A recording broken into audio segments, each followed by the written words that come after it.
Today we were supposed to feed my tarantula her first meal ever, but she's still busy spinning her web, so instead I'm gonna take you guys on the tour of this amazing butterfly garden I was able to visit while in Florida. They had some of the most amazing plants and animals I had ever seen, so let's go through it and see some of the coolest butterflies you have probably ever seen in your life. In general, Florida is one of the best places inside the United States to go see wildlife. This is because even though its hot and humid climate is extremely unpleasant to live in, it lets a ton of species thrive, both native and exotic. Although it's bad for their ecosystem, Florida has a ton of invasive species all over the state that don't belong there, but you still get to view since they're able to live there thanks to the hot climate. This butterfly garden had dozens if not hundreds of species of butterflies in it. Now, I'm obviously no butterfly expert since ants are my field of expertise, but I assume that a good portion of these are probably from South America or other tropical climates. However, given Florida's warm weather, they're able to live in this outdoor enclosure that this place had built for them in order to both get the best of all the flowers they raise, but not have to worry about any predators such as birds eating them. Some of the butterflies I saw here were the biggest and most colorful I had ever seen, so let's go through everything I saw and we can get to experience it together. First of all was this interesting white one that really seemed to like these purple flowers. Then there were the blue metallic ones.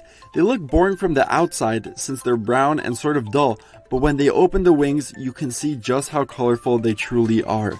Then there were these both red and white ones. They really seemed to favor these pink flowers, and they were really fun in the way they flapped their wings. They moved really fast, and you can see there were already two on this plant, and that one was just resting near the bottom. Thankfully, while I was here, I also got to see some ants. This right here is a major of the Camponotus species, Camponotus floridanus. It's one of the biggest species in the country, and I actually don't have a colony of them yet. But you guys let me know if you'd like to see me raise one, and I can try to see if I'm able to locate a queen from one of my friends.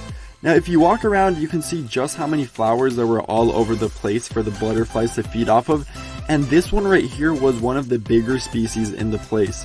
These red flowers here were one of my favorites, and the butterflies seemed to really like them too.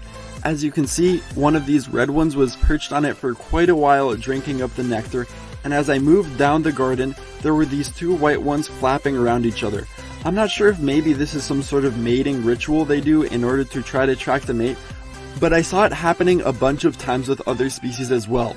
They also had some cool orchids such as this bulbophyllum which was in bloom. These are also known as slipper orchids because of their shape, and they even had a chocolate tree.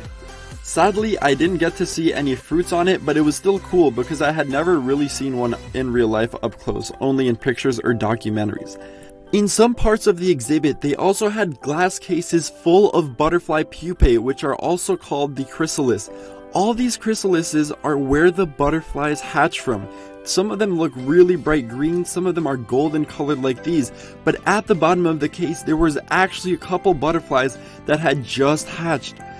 Just like ants when they first hatch out of their pupae, butterflies need time for their wings to harden before they can fly off. Here were some more colorful butterflies that were actually drinking from the feeders they had around, and these flowers were incredible as well. I loved how they start off deep purple at the bottom, and as you go up the stem, they get lighter and lighter in color. I had never seen anything like that. This right here was my favorite butterfly in the whole exhibit. It was huge and emerald green. I don't know what species this is. If anyone does, please let me know, but I would love to get to raise one of those one day. I hope you guys enjoyed, and if you did, please be sure to subscribe. Next episode, I'm going to show you guys the rest of the animals I saw at this place, and the one after that, we'll get to feed my tarantula. As always, thanks for watching.